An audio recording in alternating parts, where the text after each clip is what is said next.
So anyone that follows baseball even just a little bit knows that Aaron Judge hit his 60th homer last night, and he is now leading the AL not only in home runs and RBIs, which he's been crushing in, but also in batting average. So he is the current Triple Crown leader. With that, I thought it would be good timing to record a video that I've been thinking about doing for a while, which is sharing my league leader collection. The league leader cards go back to 1961. This is the first year that Topps made these, and some really, really sweet cards from that year. This is one of my favorites. You got Ernie Banks, Hank Aaron, and Eddie Matthews. And then in the NL batting average, you've got Clemente and Mays.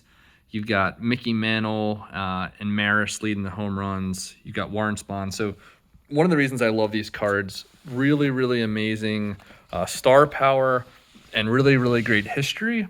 We talked about the home run leaders a second ago. In the 1961 set, it actually goes back all the way to the 1901 season. So you can see who led the league in homers every single year, with Nat Lajoie hitting 13 in 1901. One of the cool things you'll see is that nobody hit 20 homers until a guy named Babe Ruth for Boston in 29, who was a pitcher at the time. Ruth actually led the league in 1918 as well. So 2 years in a row, he led the league for Boston. But I guess Boston didn't dig the long ball. They decided they should trade him away. And you can see he had a fairly good run with the Yankees. You may have heard about it. But 54, 59, and then in 1927, he broke the record again with 60 homers.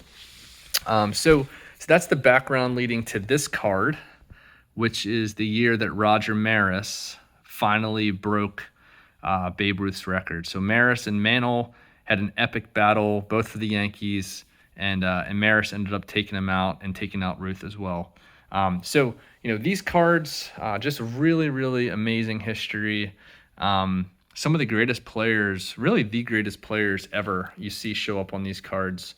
And I love the different designs. I love that each year you get a slightly different flavor. Topps really showed some creativity with these, not only with the card designs, but some years they show the top three guys. Some years, like this 63 set, you get 5 players on a card, and the bonus of the floating head.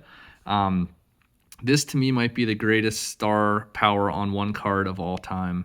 Look at that, and you got a half of a Ernie Banks head. Cepeda, Willie Mays, Frank Robinson, and Hank Aaron. So I started collecting these maybe 10 or 12 years ago, never thinking I was going to try to get the full set of these through the years. But once I got enough of them, I thought, I love these cards. It's kind of fun. So I started a sheet tracking all the different years and all the different cards. And it actually was a really fun project. It took me, 8 or 10 years. I wasn't too religious about it. I would just check on eBay periodically, pick up some cards I didn't have, mostly in lower to mid grade. This is probably a pretty typical example of cards I was getting out. Not doing it for an investment, just doing it for my own collection. But I do have some nice ones. Like that's a particularly nice 64, and this is one of the harder years I found to track down. The 64, 65, 66 years, for whatever reason, just seem more scarce than even like the 62s, for example, are a lot easier to track down. So I'm not going to go through all of these, but I did want to share a few things. One is just sharing why I like these.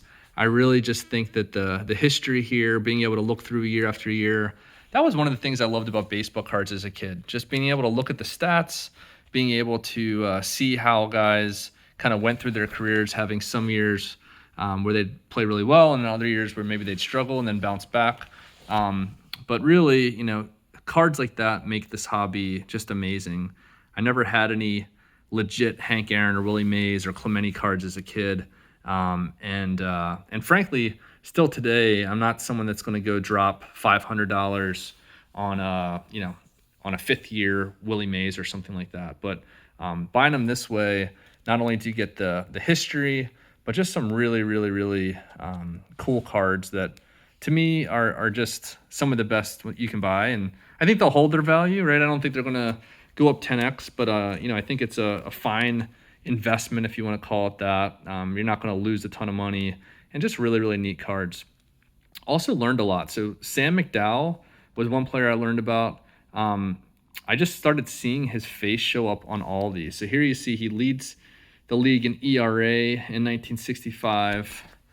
Also leads the league in strikeouts. Then you look at him in 66, leads the league in strikeouts.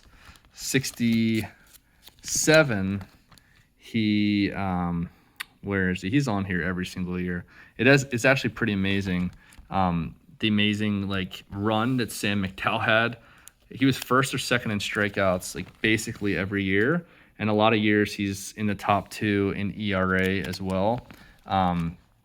But anyway, like that's one of the cool things I really gained from this was an appreciation for some players that maybe don't get the love or aren't really remembered as being the greats. But like you look at the stats and you're like, man, Sam McDowell, like every single year he's leading the league or at least top 2 in strikeouts, and he's got a great ERA. Like, like I'm not lying. Like every single year, this guy is just dominating, getting 300 Ks. So. And you know, another fun fact about him, which I didn't know until I started this, the character of Sam from Cheers, which is obviously a very famous show from, I guess it was the early 90s, is actually based on Sam McDowell. So, you know, very big personality and kind of maybe a bit of a troubled soul, but I don't know. I liked collecting them. So a couple other things I'll call out, and I'm not going to hit every single year here, but, you know, 1967, you see 1967 tops, you see Frank Robinson was the 66 home run leader, 66 RBI leader, and also the 66 batting leader. So that's a really cool triple crown that Frank Robinson had. So he hit 316 with 122 ribbies and 49 homers. You know, he really dominated home run lead. So, you know, thinking about Aaron Judge, like this was the first thing that came to my mind. Like you got your 2 years in a row of Triple Crown winners in the late 60s. Yastrzemski did it the next year with home runs, RBIs, and batting. So, you know, not going to run through all of these in detail, but just wanted to share. I originally wanted to get the 60s cards, and then I was like, well, the 70s cards are kind of cool too, and the designs are really neat.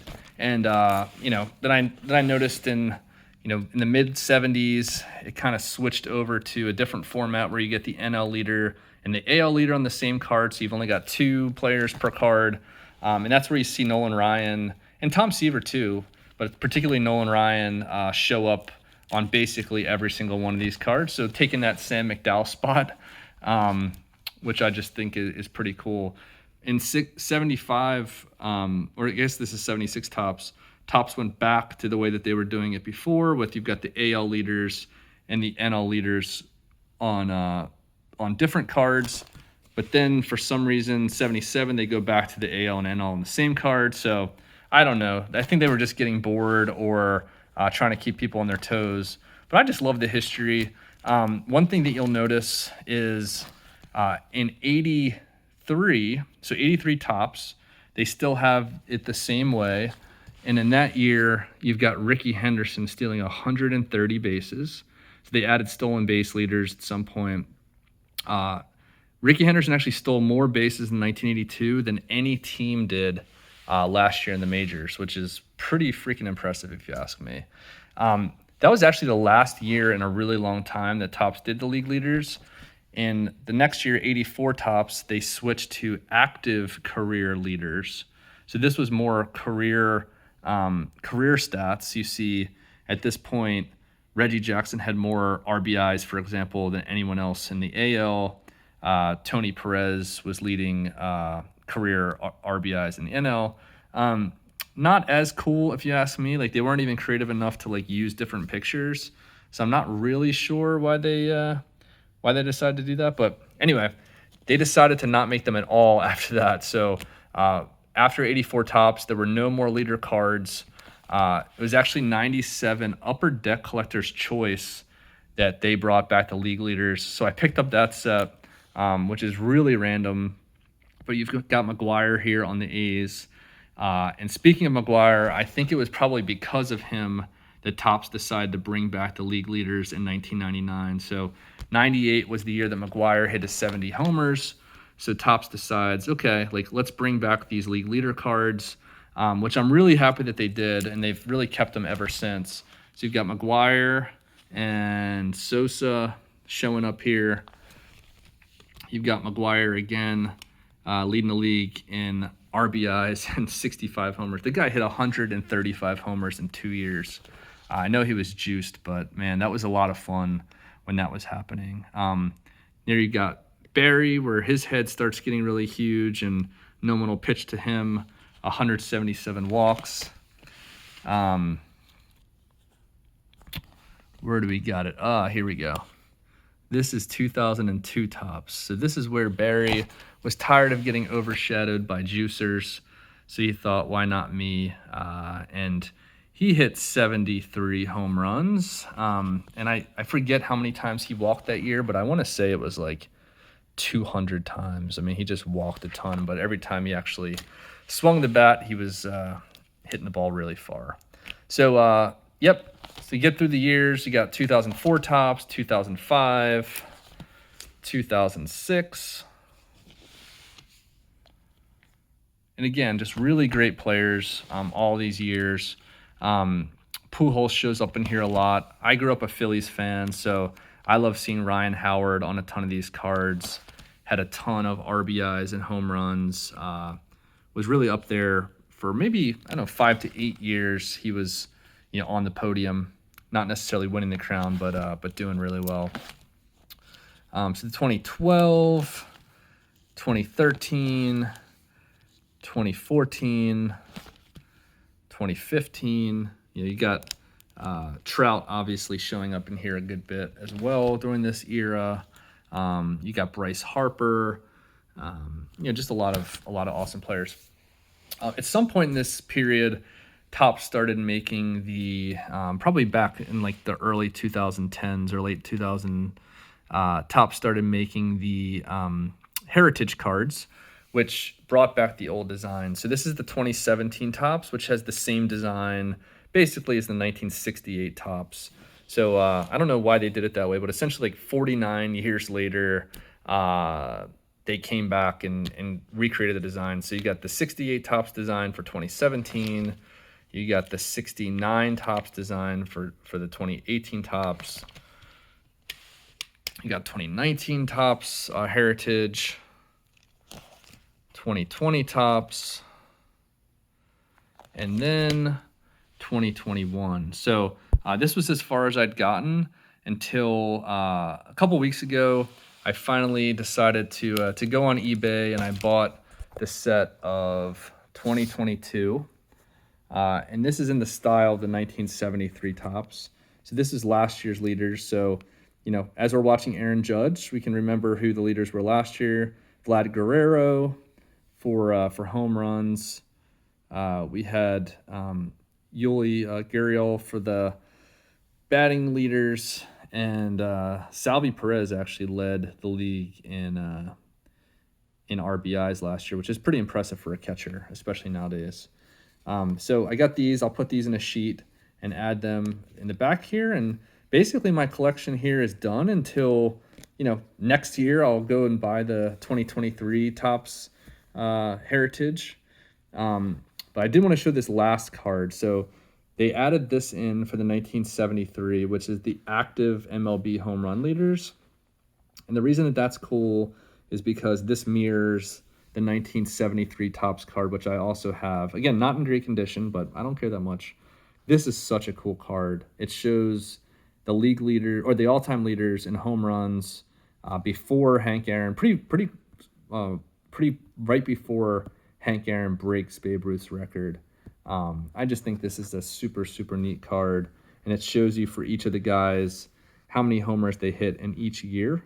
And you can see, if Babe Ruth had gotten to hit fully and the ball wasn't like a dead ball early in his career, he would have hit well over 800 home runs. But anyway, that's my league leader collection. One of my favorite parts of my collection, and tons of nostalgia, tons of history, and just love the old designs and all the stars.